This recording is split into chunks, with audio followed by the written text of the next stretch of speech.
welcome everybody for this presentation session on the description and identification of a new aloe in Somaliland.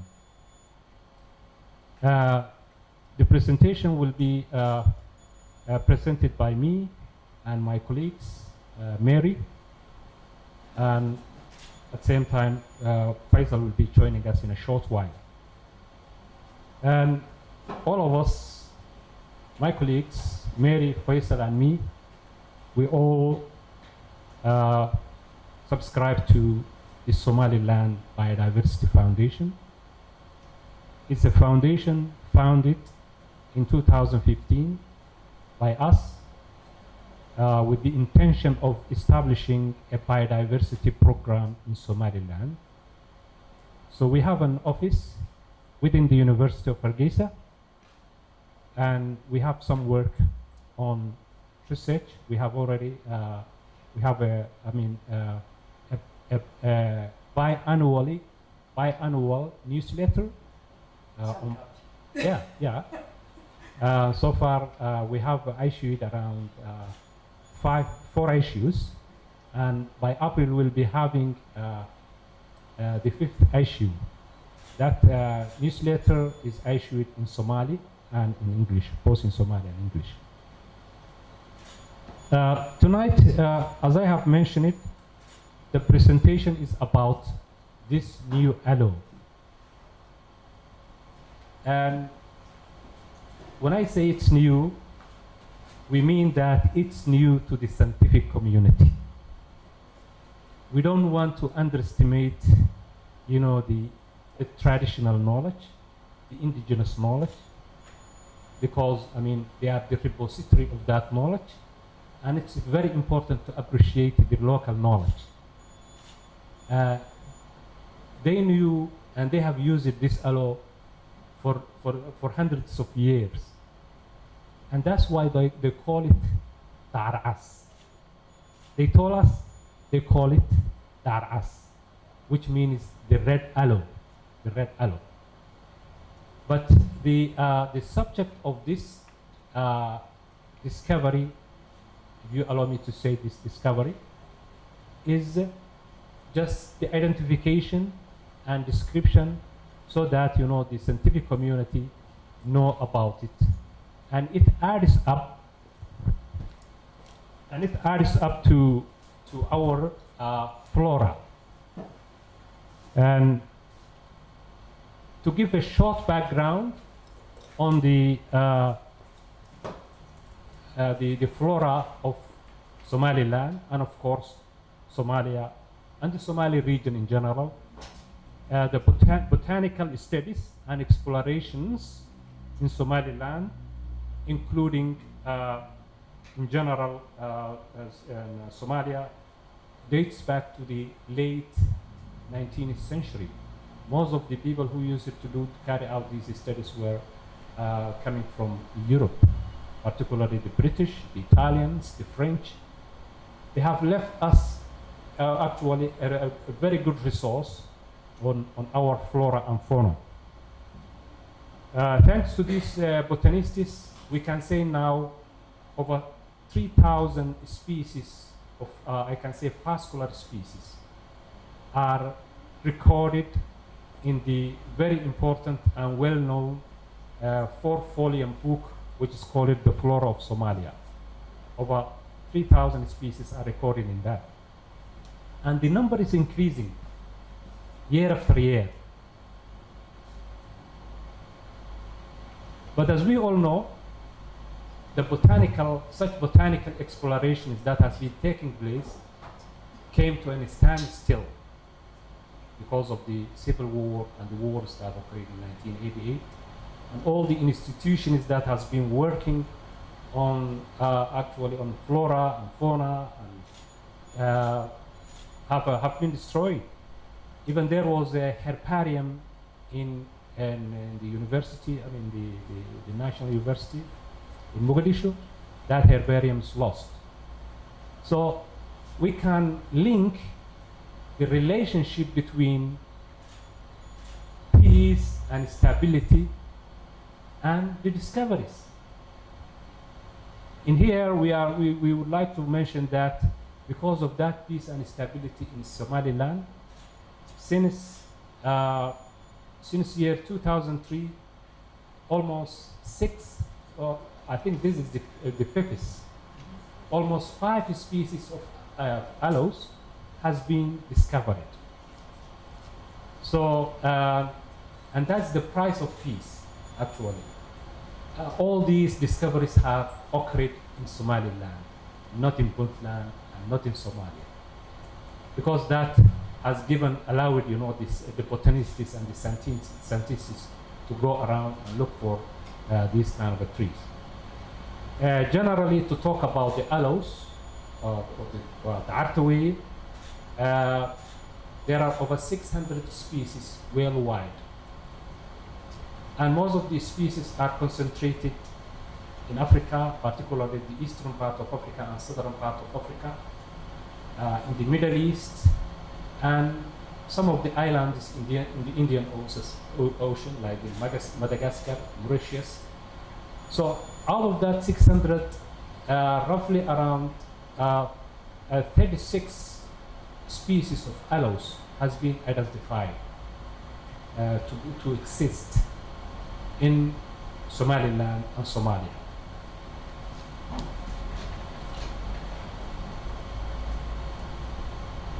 So this species we are now talking about, which is called Dacar Cas. Then why the name is called Dacar Cas? Because you can see the color is red. Not only the color is red, but also the exudate. You know, the exudate, when you break the leaf, the exudate coming from the leaf is also becomes very red. So this aloe was first sighted by me in late 2014 in a place called Dacar Cas. It's roughly around 55 kilometers to the northeast of Hargeysa. That time, I was on a mission for Candlelight, an organization which I work, and when I passed that village, Dacar Cas, I came to this plain. It's a treeless plain. And what have actually captured my attention is this huge clumps of aloe. One of the biggest clumps I have seen for the first time in my life, extended something like 40 meters by 10 meters, and estimated around 2,500 aloe single species in that clump. So that actually, I mean, I thought that this is something new, something you haven't seen before. Luckily, in 2015, Mary came to Somaliland, and we established the Somaliland Biodiversity Foundation, and I shared this information with her. Matter of fact, since aloes cannot be found in North America, and she's a Canadian, but she lives in the United States. She don't have much knowledge about the aloes, but still we tried, to look for clues. And Mary will talk about later about the process of the research that has actually culminated into this paper, which was published earlier this month. So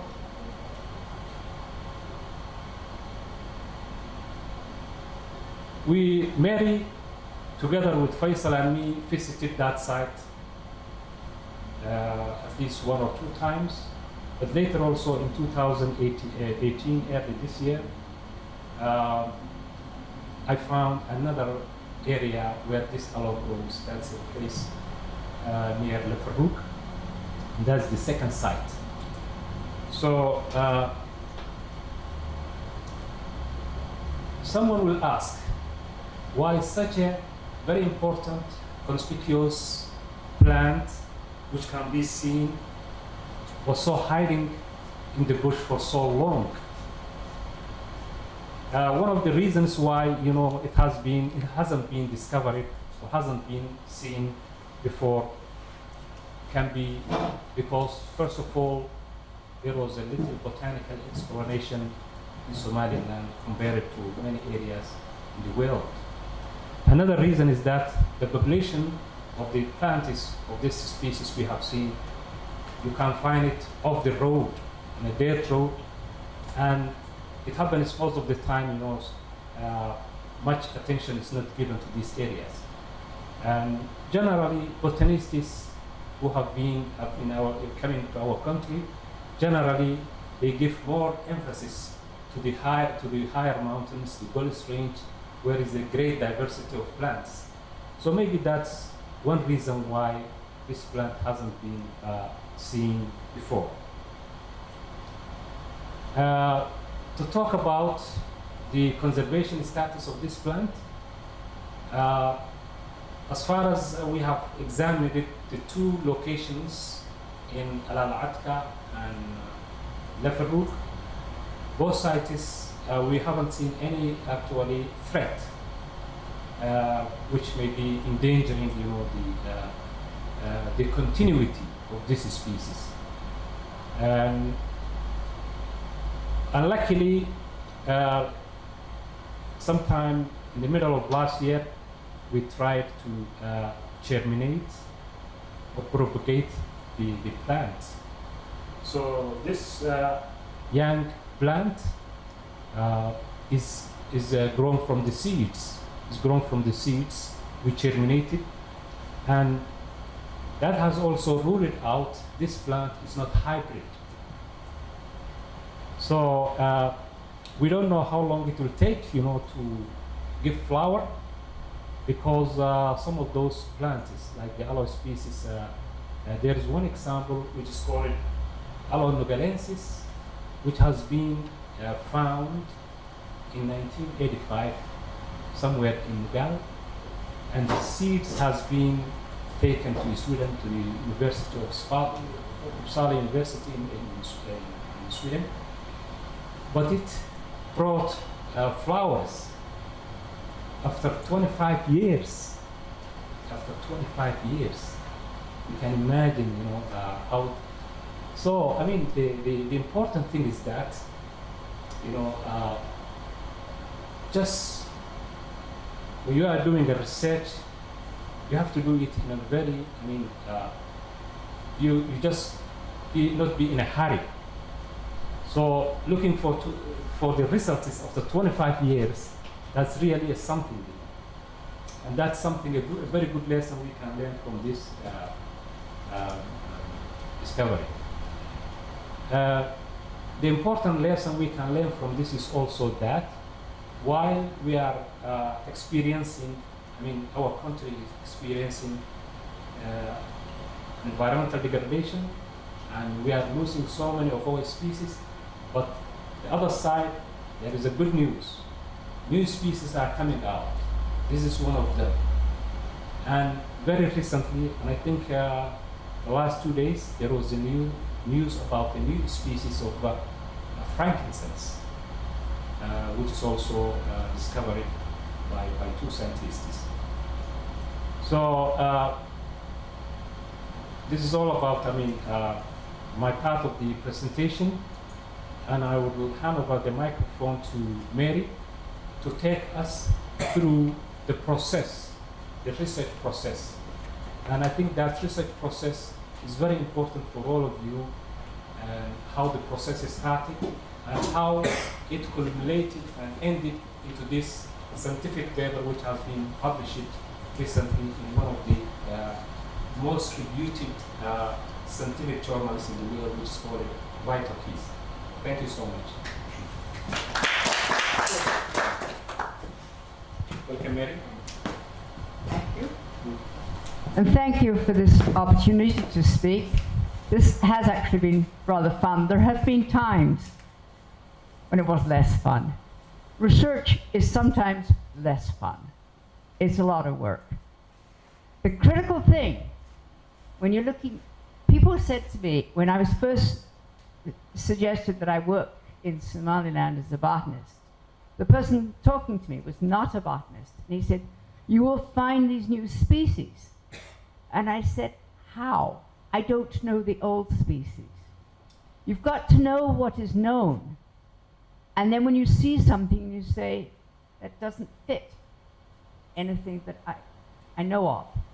So there's your first step, is knowing what's known, so then you notice something that is not. And that's what Ahmed was doing. He was driving by and he said he'd never seen anything that formed such large, no aloe that formed such large clumps, and that's what got him thinking about it.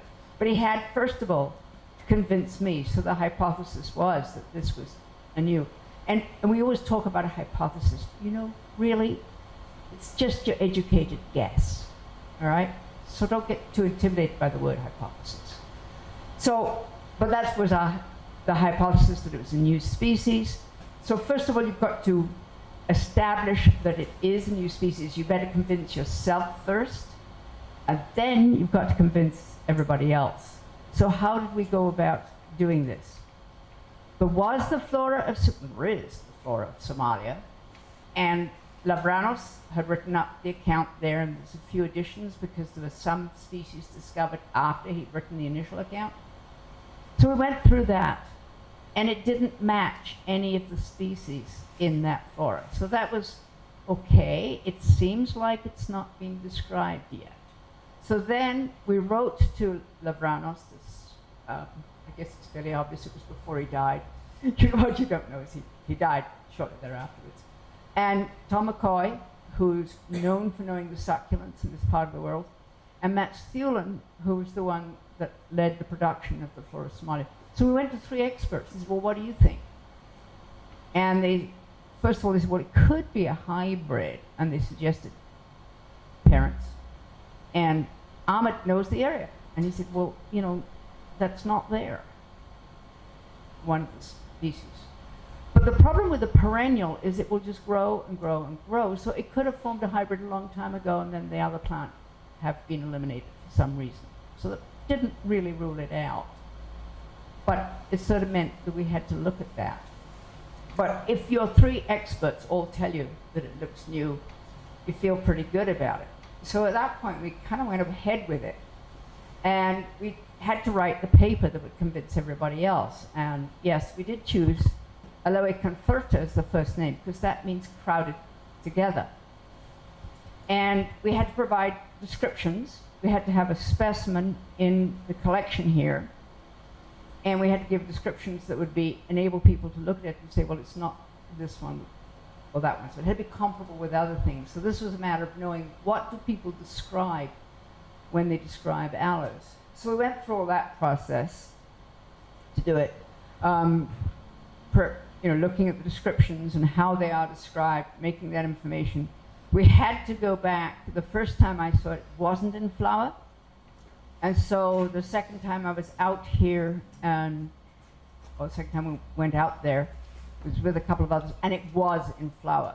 And so that was when we really were able to grab a lot of things and take it. So then when Ahmed finds a new population, you've got to measure those ones too and make sure that it compares with the first one. So that was step 1. And we submitted that paper, because I thought we made a pretty good case. And the paper gets reviewed by other people, and they don't necessarily know aloes. They don't know anything about Somaliland. So they're looking at it purely in terms of, have you justified this in terms of science? And they came back with some criticisms. One, which was very embarrassing to me, they said reorganize the paper. And I often criticize papers for needing some more organization. To be told that I needed to get my act together was, oops, I'm embarrassed. But we did. And then it asked, how many specimens of aloes have you looked at? And that was a problem because we hadn't. There was no herbarium here until we started one. There had been one, by the way. And there's a person here now, he was telling me that he was in charge of the Range Institute. They came up to Hargeysa and took it to Barrow, I think, and then it got destroyed after 1991. But anyway, so we hadn't looked any there. You can't take specimens out of the country very easily because aloes are on what's known as the CITES list, which is the Convention in the International Trade of Endangered Species. And you have to have special permissions to take those things out. And this is where one of the things, Somaliland is not a recognized country. So we couldn't get that permission from somebody that would be recognized. So we couldn't take it out, specimens out, and show it to people at Kew. We couldn't show it to people in East Africa or anything else like that. So we hadn't been there. And the university where I worked didn't have any specimens of aloes from this part of the world. They had a few that were grown in cultivation in the States. So looking that over, decided two things. That one, there is the Missouri Botanical Garden that has a lot of aloes from Africa, or has a lot of plants from Africa. And then we also went to East Africa. Faisal and I went down to East African Herbarium, which is in Nairobi. And then Kew, one of the things that's happening now is herbaria are putting high-resolution images online. And it takes a long time to download them, but you can see them. And here's your other problem. Aloes make lousy herbarium specimens. How many of you know what a herbarium specimen is? Okay, that's what I expected. Herbarium specimen, you take a plant, you squash it, you dry it, you stick it on paper, okay? And it enables you to study it after you've left the plant. You can take it away. And for lots of plants, that works really well. But if you've got a succulent plant, it's really hard to dry them because succulence is about being able to retain moisture, right? And if you retain moisture, then fungal spores love them. And you will get just a fungal growth on your succulents if you haven't got it completely dry. So, but in order to make them so that you can get a succulent dry, you have to really, well, you scrape out the insides, you put some alcohol on it, and then you dry it. And you lose the color, and that was one of the things that Ahmed noticed about it, color. And you generally don't make the whole leaf in there because it's very difficult to fit it in a sheet, and a bunch of other things. So just believe me, specimens of this thing don't look great, of aloes in general. So that was one problem. So you have to look always at the specimens and the directions. So went to Missouri Botanical Garden and looked at their collections, and then we went down to, Faisal and I went down to Nairobi and looked at their collections, and we really did spend literally 2 days going through, checking each species they had. Could it be this thing? Or if not, how did it differ? I think we both learned a lot about aloes. Then we found a book, and I was surprised that Utah State University had it because it cost $1,000, on the aloes of the world, the definitive guide. So read every single description in that. And one of the problems is people don't always describe the same things. But nevertheless, at the end of it, I was totally convinced that we were able to put numbers on it and say, look, one of the distinctive features, and that is, I discovered, very distinctive. There are very few. There are other aloes that are bright red, but they generally don't say bright red. They say red, brown red, things like that. And I think it's so distinctive. If there'd been any other species that had that, it would have been mentioned. I mean, it's eye-catching. So we were able to put that in. We were able to say, look, we've looked at all these resources, and it still says it's not. And then we came back, they said, you really haven't been very convincing that it's not a hybrid. And that's where I looked at some of the pictures we'd taken and realized that they showed anthers that had lots of pollen in them. They were plump and full, and they showed that the top of the style, which is where the pollen's received, was also in good condition. So those indicate not hybrid things. So after we'd gotten all those comments back, and you sort of think, oh, why do I have to do all this extra work? You do the extra work, and it is extra work. And then when we'd written all that up, they wrote back and said, yes, this is acceptable. And the paper became published. And at that point, that's when the scientific world knows there's another species to look at, to be interested in, to inquire about, to find out, well, what pollinates it? Does it have a different chemistry? Or anything like that. And we changed the name at that point because having discovered that the bright red was distinctive, it becomes Aloe sanguinalis, which means blood red aloe. Or on the days when you're feeling very frustrated, if you know your English, it's that bloody aloe. But yeah, no, it's been, it is a process that you have to do. The boswellia, that the frankincense that was recently described, Stephen Johnson and Jeanette DiCarlo had noticed they'd made some collections, and they actually put that one through. They were looking at the chemical compounds in the different species of frankincense, or different trees of frankincense. And this one tree really stood out. And if anybody's interested, you can send it some paper, as having a very different chemistry. And then they wrote, and they found out a lot more. They got somebody to look at it and send them material. They found out more ways in which it differs. So again, you have the hypothesis that this is a new species that's not formally been described. They sent it, and that one's got Mats Thulin actually wrote the thing up, because Mats was the one who really knew species for he wrote up flora. And the interesting thing about their paper was, yes, I mean, they came up with all the things. Morphologically, it's distinct once they really followed through on that. Chemically, it's distinct. But then Mats remembered a specimen that was collected in 1945. It's in the British Museum. And he went and looked at it, and he's, it's not just an odd Boswellia sacra, which is the standard one. It's this new thing. So the specimen was there, but nobody realized what it was until somebody went and looked at it in detail. And they also asked the person there, tell us some more about it.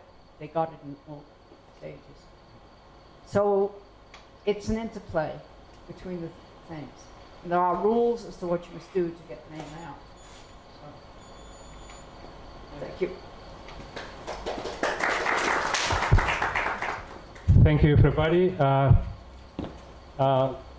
Just maybe actually, I mean, there was a lot of scientific jargons, and I hope actually you will bear with us. But generally, you understand, this about this very important new discovery in our country. You can ask maybe question and answers related to this topic, and we can. Faisal, would you like to add anything? Yes. Okay, thank you. Well, we're not sure how long. We've got the seedling, and I have told Faisal that he may be a grandfather before he sees it have children. We don't know how long it's going to take. So this is one of the things that we established somewhat at Ahmed's urging, because I'm not a particular gardener. We've got the succulent garden at the University of Hargeysa. And the reason for putting things in there is then you can look at them regularly. You don't have to, spend half a day to go out and find it. And you're not going to be disturbing people the whole time, that you've got the plants outside there. So it'll be really interesting to see how many leaves it puts on each year when it's watered much more regularly than it would be out in the field. And how big does it have to get before it will put out flowers? And I've worked in Canada, we have things called the Arctic, tundra, and alpine. And one of the things they know there is that flowering plants don't put out flowers every year. In their case, they're waiting to get the energy, so you need several years of growth. And then they'll get the energy, and at some point it will flower.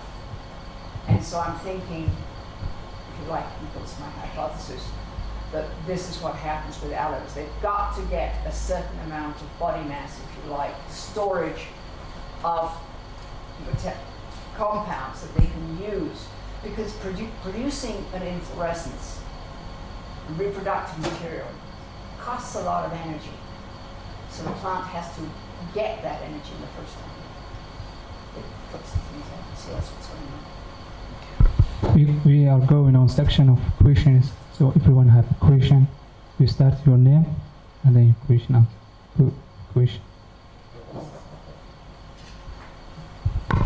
Hi, I'm Ismail. I'm wondering, not everyone here has read the your paper or the research paper. So I'm wondering, what are the significant differences between the red aloe and the aloe we know? Which aloe do you know? The green one. Actually, red color is a bit of a response to stress. The red blood is one of the major ones, I would think. Yeah. Do you know any other? Except the color. Actually, I mean, the difference I can say, first of all, the color is very distinctive compared to any other aloe you find in the country. Of course, any aloe will turn yellow or red during the dry season. That's an indication that there's a shortage of water. But comparing aloe to others, you can find, you see, red aloe is very red. Very And the red. teeth stay red. Yes. And when you are also differentiating the aloes, you have to look into other things. Something that needs measurements. For example, the color of the teeth, the distance between the two teeth, the length of the inflorescence flower, Dacar Cas into legihan. There's a lot of things to do. The Color of exudate, the flowers. the exudate is, I mean, the color, you know, the exudate also the color is so red. So these are some of the, and even the leaves, how they stand. Many people, when they look for the first time, they will say, "Oh, this you can find it everywhere," but actually it's different. The way the leaf is even grow And the is very, stem. very far from it. Yeah. The stem comes up and it grows along the ground, Yeah, and then it yeah. goes up, and it will root from some of the lower things. So it's a combination of things. But if you said, Mary, you're going to have to get this right, we think it might be Somali Red Aloe, the first thing I'd ask you to do is please cut a fresh leaf. I want to see how it bleeds. That would be the first narrowing thing. Thank you for your presentation. My name is Shakib Mustafa. So my question is, if you can share with us what was the challenge that you have faced during the research process? Say that again. The challenge. The biggest challenge always figure I've got a loud voice. Quite honestly, it was really almost a financial one, because where were we going to find the specimens to look at, to respond to? I could, I think, have gone back to the editors and said, look, examining a whole bunch of herbarium specimens is difficult. But I was going to be going to Missouri Botanical Garden in another connection, so that was one thing. It was just literally figuring out how were we going to go and see herbarium specimens. We had to go to institutions that had them. Logically, it would be Kew or Uppsala, which is where Matt's works. But as I say, Missouri has specimens, but then realized that East African herbarium, and decided Faisal will be going there as soon as he gets a visa, and I guess the Kenyan airport opens up too, to work. They've got a big herbarium of 1 million specimens. It's the old British one, and brought together Tanganyika and Ugandan, those herbaria. And so it was a very good place to go and see lots of them. And one of the things we learned, by the way, coming back to your question, there are aloes that have very narrow leaves, you know, 1 centimeter wide. There are aloes that have great big fat flowering stems like that. There are aloes that all the flowers are crowded together at the ends of the stems. There are aloes with unbranched flowering structures. So there's a lot of variability there. But the biggest challenge was literally doing that. The other challenge, actually, here's another one. I've forgotten about this. You think English, and you think scientific English we'd all agree on. Realize that they use words that I had learned, and I knew. I had taught classes. I told them what this word means. They were using it differently. And I don't know whether that's a word that changed its meaning on the two sides of the Atlantic or what. But it made it very difficult to understand some of the descriptions in the flora of Somalia.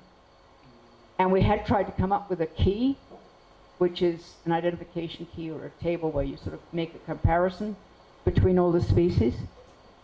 And I think part of the problem, it didn't work, as one of the reviewers pointed out. And I think part of the problem was simply that I could not understand. And then as we were coming up, botanists really work well together. And we wrote to Ronelle Klopper, who's in South Africa, and she did her PhD on aloes. And I said, we're trying to do this. Could you give me some additional information? And she gave me all kinds of information about things, including maps, but including what they haven't published yet, which is an interactive key to aloes and how they were interpreting the words. And that's when I realized, oh, now I know why I do not understand the descriptions. So two problems. The one about looking at specimens and understanding terminology as it is used on this side by the aloe people. Yeah. Can I add one more challenge, I think, which is very important, which is, you see, I mean, when we were trying to rule out that this aloe, whether this aloe is a hybrid or not, the most important thing that will actually guide you on that, if it has, if it can reproduce, And the problem was that because there was, from 2014 to 2017, there was a continuous drought. And many a time we returned it to this site, to the first site, particularly Al-Atka. Perchance we may find a flower on it. But unfortunately we didn't get it. That was another challenge, which really, all the time, I mean, we have been thinking of, to see if it has a flower or not. The drought was a challenge, and of course, having not any flowers was another big challenge. And of course, the issue of funds was another problem. We were working on our very meager resources. Nobody was funding this research. We were working on a very meager fund from the Somaliland Red Aloe Foundation, and most of the time I was putting gasoline into my car and going there all by myself from my bucket. So that was another challenge. But finally, actually, we succeeded. Alhamdulillah.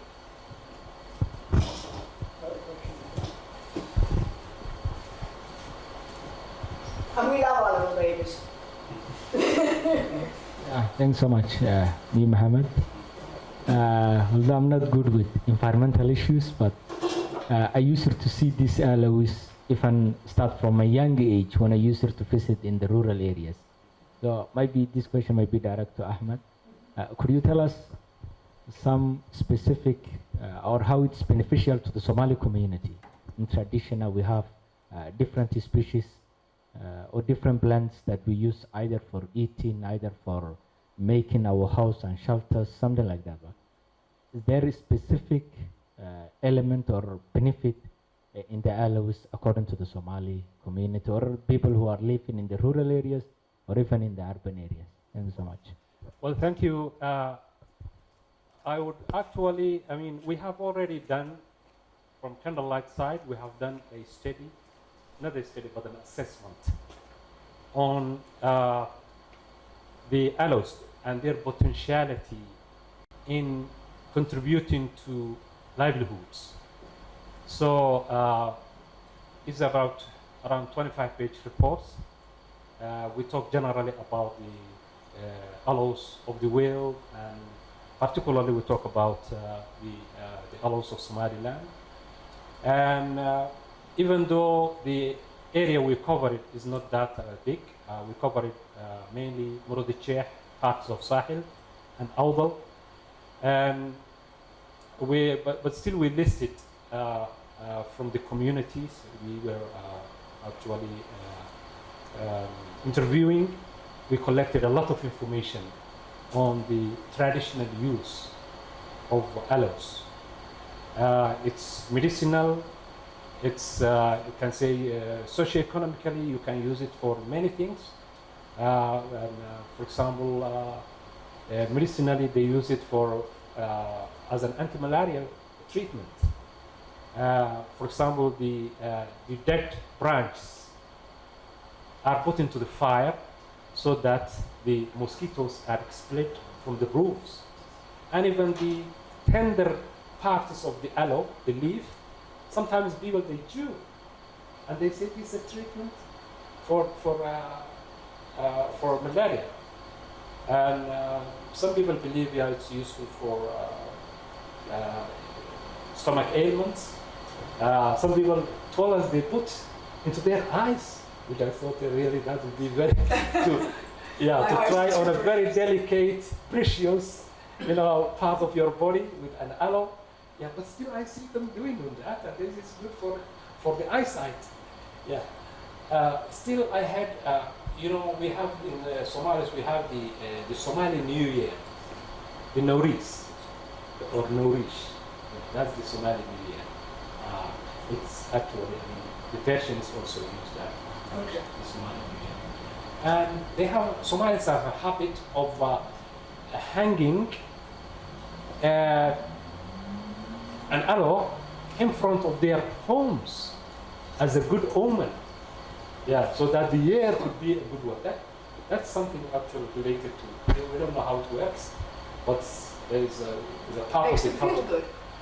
Generally, nowadays, the importance of aloes in terms of cosmetic use is becoming very, very widely appreciated all over the world. In that study, when we visited Burma, there was actually a Somali entrepreneur, Somaliland entrepreneur, who was actually have a plantation on aloes, and at the same time extracting the gel and making shampoos out of it. Is that the aloe vera? The aloe vera. But unfortunately, that gentleman has passed away, and that project is not functioning. Just, if I can add to that, when we were down in Nairobi, they have a succulent garden with lots of aloes in, and she did warn us that there are some poisonous aloes. So make sure the local people do consider it edible before you go and chomp down on the plant. Okay. I don't think there are very many, and there's another paper which says that which species people use is generally determined by which species is abundant in the area, which, makes sense. Do you really want to go out and look for something that's rare? If you need it, you go for the abundant one. But I don't know the details.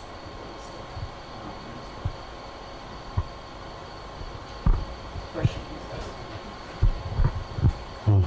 Thank you, Ahmed. Thank you, Mari, for coming here and giving us this research paper. So my question is, it goes to Ahmed. So as you mentioned, we never have this kind of species before. So the type of environment, unfortunately, I never seen before. So as you were mentioning, where the place that you discover about this new species. So what type of environment is it? Is it kind of like more rocky or mountain, or is it kind of like normal sand that have places that the new species grow up? And my second question is, Ahmed, as we know in Somaliland, sometimes we could have a long drought where we don't have enough water. So how about the survival of this new species? Can it survive in a long time of not having enough water? And so how does it, how could it be? Thank you so much. Thank you. The habitat of this aloe, I've shown you the picture, I think, where it's mainly sandy. It grows on sandy soil. This is a plain, a treeless plain. There are shrubs, and you can say most of the grasses have gone long time. I mean, most of the platypus species. But generally, there are these shrubs. Strangely, we haven't seen any other species of aloes in that place. The other location was Lafarouk, actually between Leverhoek and Inwene. That place is also has a similar characteristics. The habitat is almost the same, sandy. And when it comes to the survival, I mean, first of all, these are succulents. Succulents are plants that store water, for example, in their leaves or in their stems, you know, or in their roots. These are called succulents. So a succulent, actually, I mean, it's a kind of a mechanism, just like, you know, the hump of the camel. You know, they use that kind of a fat during the dry season. The same thing, the aloe uses that kind of a. It's a type of, actually, I mean, it's a very drought resistant, and that water it has stored can take it over to the next rainy season. So, but of course, if the drought is, I mean, is very long and generally outruns, you know, the capacity of the storage capacity, the plant may be very much stressed, and finally maybe it will die. And this is one of the worries now we have about the recurring droughts and the climate change. You know, there is a lot of pressure now on our flora because of this extended period of droughts. Thank you.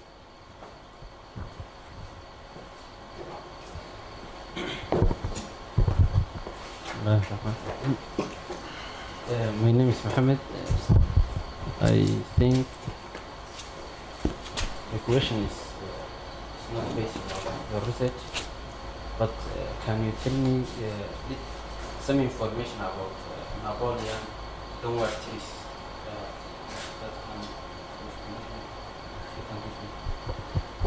About Napoleon downward trees. Biliyoruz Türkçe'de Napoleon. Napoleon downward trees. Have you heard of these plants?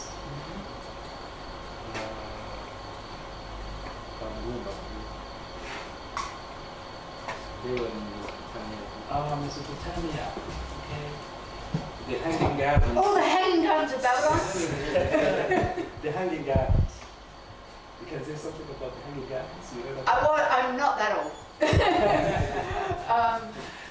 I think they had watering system behind them. But they were probably, a lot of them were succulents, because I think even back then, Mesopotamia was dry. Basically what I know about Mesopotamia is you can tell when the soils became saline because they switched from growing wheat to barley, and barley's from the salt tolerant. That's my other life as a botanist. But what I've read about the hanging gardens, they were walls, and if they were walls, they probably had places where they got water. But that's all I know. That's what we're talking about. And I don't think anybody knows what species they were growing. And there's been no illustration that's that accurate. They go back sometimes, and they look at old illustrations from the 1500s and the 1400s, and they can actually recognize the species present. But I don't think there's any. It's all.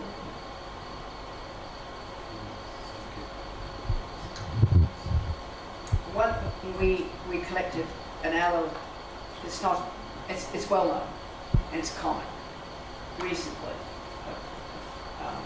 Faisal discovered when we were down at East African. What I hadn't realized, this thing has it's a different species altogether. It has a stem that goes into the ground, so that's part of its storage structure too. It goes down about 3 inches, and then there were roots coming off the bottom there. And if you look to the roots, they have a sort of fur coat around them. And a fur coat's not very useful in this climate. But it is probably biological in nature. The aloe is secreting sugars.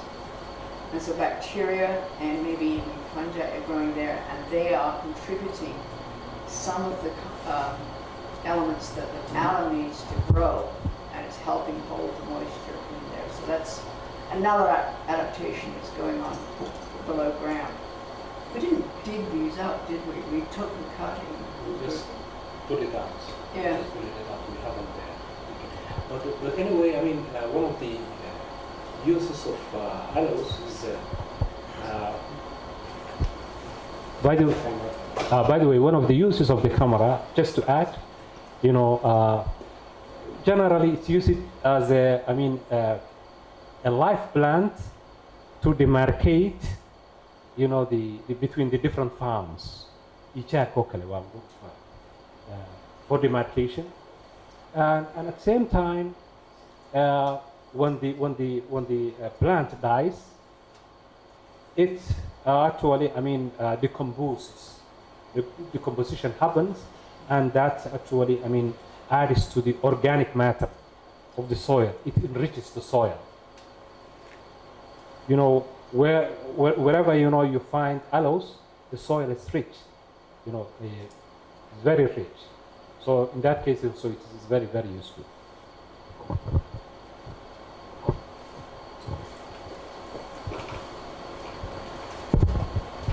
You want to have a question?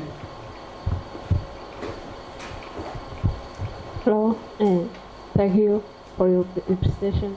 I'd like to ask you, if you making more assessment here about earlier, do you think expecting to make other future in Somaliland, like Senek? I mentioned about an assessment we did on the aloes, and it is socioeconomic uses and their potentialities to play a role in contributing to the livelihoods of the communities. Actually, it will be good to cover all over the Somaliland, and that will also give us a chance, to make more collections. Now we have, in our office at the University of Hargeysa, the Somaliland Biodiversity Foundation, what we have the Biodiversity Museum. We have a succulent plant, a succulent garden, where we collect and plant some of those succulents. Now at least we have around 5 or 6 species of aloes, different species of aloes now in our office. So maybe we'll reach that target of collecting all of the 28 species that are found in Somaliland. That would be really a very big achievement. And at the same time, going around the country, meeting different communities, that will give you a chance also to learn more about, the different communities, what they know about the aloes, the uses, and that would be really, but funds allowing, that would be a very important thing, to do bigger assessments on aloes in the country. Thank you. And another, I'm sorry, just a second. Another thing is really to sort of go off the country, off the roads, and look and see how abundant some of these things are. And one of the things about aloes is photographs. I told you they made lousy herbarium specimens, and besides which you're having to kill a leaf or two, but good photographs, and then record where you found them with the latitude and longitude. We could get some really nice maps that way. iNaturalist is a place you can put information up. Sorry, I have to put my picture in for that map. My name is Livan. So I have 2 simple questions, and I have no idea if you mentioned before because I came late. My first question is, how long did your research take to finish? And the other one is, how many countries did you make your research? Thank you.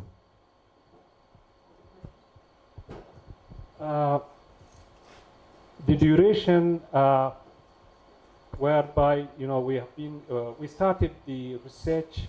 First of all, the research started from the first day of sighting the plant. That was late 2004. But in earnest, we started working on the research paper after we met, we 3, and that was in 2015. So in brief, in a nutshell, it took around almost 3 years to finish that work. Really, it took us different continents around the world, and for example, Faisal and Mary went to the National Museum of Kenya to look for the Herbarium, National Herbarium of Kenya, to look for the species of aloes that are stored in that, to look for every species and make sure this is different from that. And Mary also visited online the records of the key botanic gardens in London, where she has actually checked over how many hundreds of, Well, they have 700 images. around but 700 sometimes images they have of multiple different species. different species of the aloes. She also checked, you know, the Herbarium and the Missouri, and so it has been really a very extensive work. But some of the time delay too was simply other things that one was doing. Because I know I wrote to you sometimes and said I can't do this because I'm not really there. Yeah. You know. So some of this, but I'd say a good solid year probably of intensive.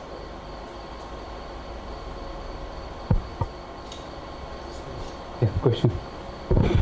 I have a second question, which is, did anyone count different species of trees here in Somaliland?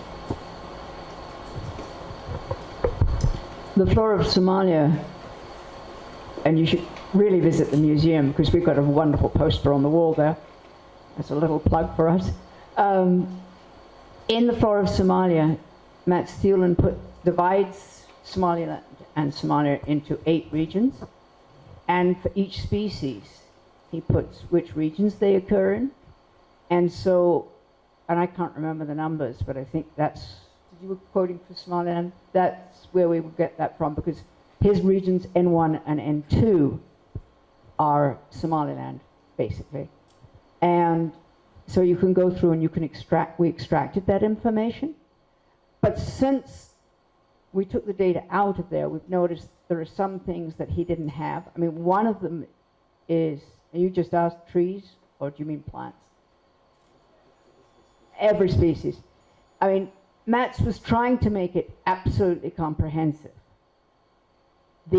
What I call the evil weed, Barthenium histophorosis or something like that. Okay, thank you. That one is not in. I think just because it was so obvious, everybody thought that, you know, we don't have to make a specimen, and if you didn't see a specimen, it's not included. He didn't have bougainvillea. Yeah. Which Somali name, which is, you know, it's grown all over here. He didn't record it for this region.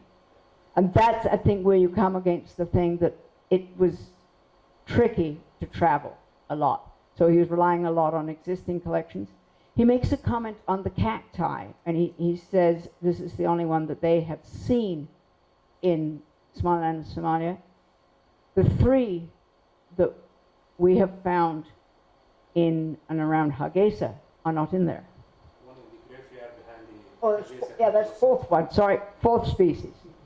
So he did the best he could, but any book on the flora of a region will quickly become out of date if people keep looking.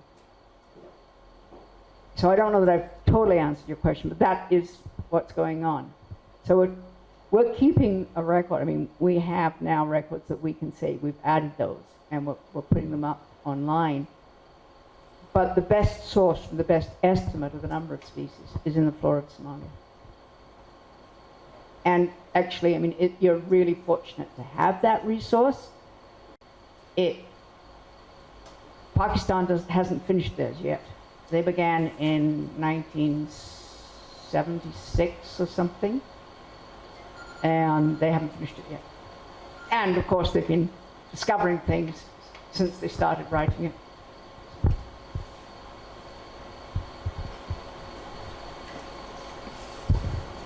Thank you everyone participating in this section tonight. Ahmed Ibrahim and Mary, thank you your sharing the wonderful presentation. Tonight we are that presentation. Thank you everyone participating in this presentation. Thank you so much again, and I think I hope the presentation was not boring, because I mean there was a lot of scientific jargon in the presentation, but really we appreciate your actual patience, and hopefully also you have shown some interest in plantis. That's what we like, and hopefully you will be planting plantis in your homes or future homes. Yeah. So thank you again, and I would also would like to thank the Hargeysa Cultural Center for hosting this wonderful evening. Thank you so much. This is not Thank the you. introduction to plants. Oh yeah. In the last book fair, Helen, Pickering, and me, we remember we have a book, the Introduction to Somaliland Plants, Central Somaliland. It was in English. We will be having a Somali version this year. Hopefully, it will be actually in the Somali book fair this year. So that's some of the good news. Thank you so much.